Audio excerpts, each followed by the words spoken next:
الحمدللہ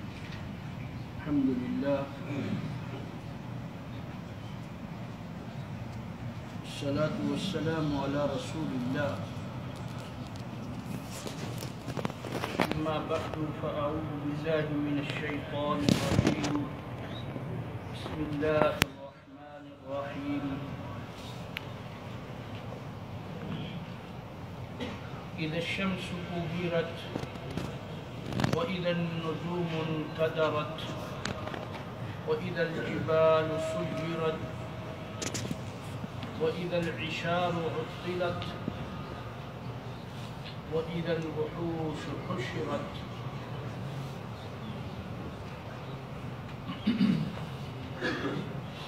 اس مبارک کی یہ چوتھی سورت ہے، سورۃ التکویر۔ جیسا کہ پچھلی تینوں صورتوں میں قیامت سے متعلق مختلف دلائل اور مختلف انداز سے اس بات کو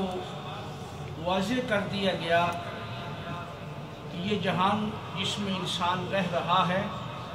اس کے بعد ایک اور جہان آنے والا ہے، اور اس جہان میں اس انسان کی باز پرس ہوگی، اس سے سوال و جواب ہوگا، جس پر اس کی جزا اور سزا مرتب ہوگی، اور وہ ساری کی ساری اس دنیا کی زندگی پر منحصر ہوگی۔ یہ بات اس نے کیسی زندگی بسر کی ہے۔ قیامت کا آنا 100% یقینی گزشتہ صورتوں میں ثابت کر دیا گیا، اور ایسے دلائل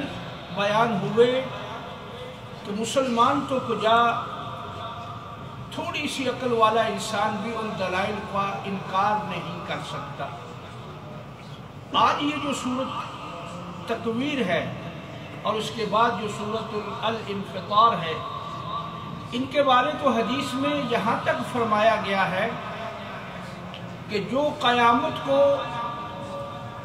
اپنی آنکھوں سے دیکھنا چاہتا ہے کہ قیامت کے دن کیا ہوگا، قیامت کے دن کیا احوال ہوں گے، فرمایا وہ ان دو صورتوں کو پڑھے۔ اسے یہ دیکھنا ہو کہ قیامت میں کیا ہوگا، قیامت کو اپنی آنکھوں سے دیکھنا ہو، حدیث کے الفاظ یہ ہیں، یعنی ایسے انداز سے دیکھنا ہو کہ جیسے چیز یقینی اسے نظر آ رہی ہے، اسے یہ پسند ہو، فرمایا وہ ان دو صورتوں کو پڑھے۔ یعنی ان میں قیامت کو ایک اور انداز سے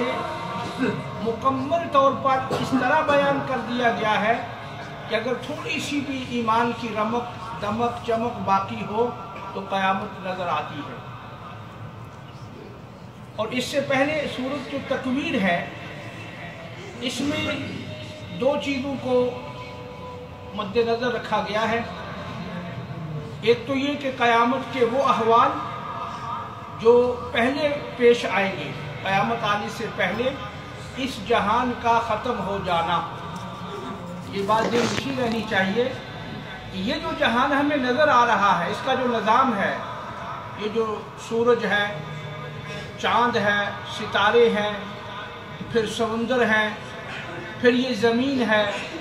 پھر یہ آسمان ہے، یہ جو چیزیں اس جہان کی اصل ہیں، ان کا ختم ہونا قیامت کی ابتدا ہوگی۔ قیامت کا آنا جب شروع ہوگا تو اس جہان کو ختم کر دیا جائے گا، مکمل طور پہ اس جہان کو نہ یہ زمین رہے گی نہ یہ آسمان رہے گا، اور جس زمین پر حشر کو اللہ بندوں کو لائیں گے وہ دوسری زمین ہوگی، یہ زمین نہیں ہوگی۔ تو اس جہان کا گویا ختم ہونا یہ قیامت کی ابتدا ہے، اور چونکہ یہ چیزیں ہر انسان کے سامنے ہیں، جیسے سورج کو چڑھتے ہوئے وہ دیکھتا ہے، ستاروں کو چمکتے ہوئے دیکھتا ہے، سمندروں کے پانی کو اچھلتے ہوئے دیکھتا ہے، اور اسی طرح جانوروں کو دیکھتا ہے، تو اس صورت سے اسی چیز کی ابتدا کی گئی ہے۔ پہلے حصے میں قیامت کے وقوع پذیر ہونے کی ایک انداز کو بیان کیا گیا ہے، اور دوسرے حصے میں خود قیامت کا منظر پیش کیا گیا ہے کہ انسان اس دن کیا ہوگا اس کے ساتھ، کہاں سے اس کی شروع ہوگی اس کی بعد پرس۔ اور تیسرے حصے میں قرآن مجید کے متعلق ایک جو اس زمانے کے کافروں کا یا آج زمانے کے کافروں مشرکوں کا ایک شبہ ہے کہ یہ قرآن اللہ نے نازل نہیں کیا، یہ محمد رسول اللہ صلی اللہ علیہ وسلم نے خود بنایا ہے، اس کا جواب دیا گیا ہے کہ یہ قرآن نہ تو خود بنا ہے نہ ہی کوئی اسے بنا سکتا ہے، کیونکہ اگر یہ قرآن خود کوئی بنا سکتا ہوتا تو اس کے بعد بھی تو کوئی بنا کے لے آتا، جبکہ آج تک اس قرآن کو کوئی نہ بنا سکا ہے نہ اس طریقے پر کوئی بنا سکتا ہے۔ اس شبے کا جواب دیا گیا اور قرآن کو کتاب اللہ اور محمد صلی اللہ علیہ وسلم کو رسول اللہ ہونا دلیل سے ثابت کیا گیا۔ چنانچہ اللہ تعالیٰ اس سورت کی ابتدا فرماتے ہیں اعوذ باللہ من الشیطان الرجیم بسم اللہ الرحمن الرحیم، فرمایا اذا الشمس کورت، جب سورج لپیٹ لیا جائے گا، سورج کو لپیٹ کر سمندر میں پھینک دیا جائے گا،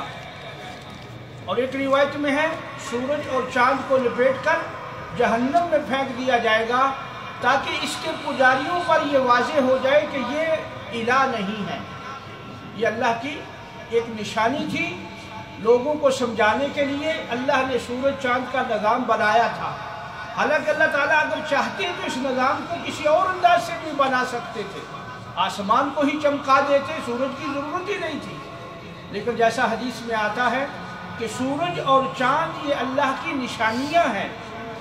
لوگوں کو سمجھانے کے لیے یہ ایسی نشانیاں ہیں کہ آدمی کو بتلایا جا سکتا ہے کہ دیکھو یہ اللہ تعالیٰ کی کتنی بڑی نشانی ہے کہ اپنے وقت پہ یہ نکلتا ہے، وقت پہ غروب ہوتا ہے، اور جب سے لگا ہے اپنی ڈیوٹی میں اس نے کوتاہی نہیں کی، ایک بہت بڑی نشانی ہے۔ فرمایا قیامت کے دن جب ابتدا شروع ہوگی تو اس سورج کو لپیٹ لیا جائے گا، یعنی سورج نہیں رہے گا۔ وَإِذَا النُّجُومُ انْكَدَرَتْ، اور ستارے بے نور ہو جائیں گے۔ یہ جو آسمان کی طرف آپ دیکھتے ہیں ستارے چمکتے ہوئے نظر آتے ہیں رات کو، یہ سارے کے سارے بے نور ہو جائیں گے، یہ ابتدا ہوگی اس جہان کے ختم کرنے کی۔ اذا الشمس کورت، سورج کو لپیٹ لیا جائے گا، اور اس کا کورت کا معنی جمع کرنا، کسی چیز کو اکٹھا کر کے پھینک دینا آتا ہے۔ اصل لغت میں ایک چیز کو جمع کر کے اکٹھا کر کے پھینک دینا، گویا سورج کو لے کر اپنی جگہ سے دوسری جگہ میں پھینک دیا جائے گا۔ اور ستارے وَإِذَا النُّجُومُ انْكَدَرَتْ، اور ستارے بے نور ہو جائیں گے، یہ جو ستارے ہیں ان کا نور ختم ہو جائے گا۔ وَإِذَا الْجِبَالُ سُيِّرَتْ، اور جب پہاڑ چلا دیے جائیں گے،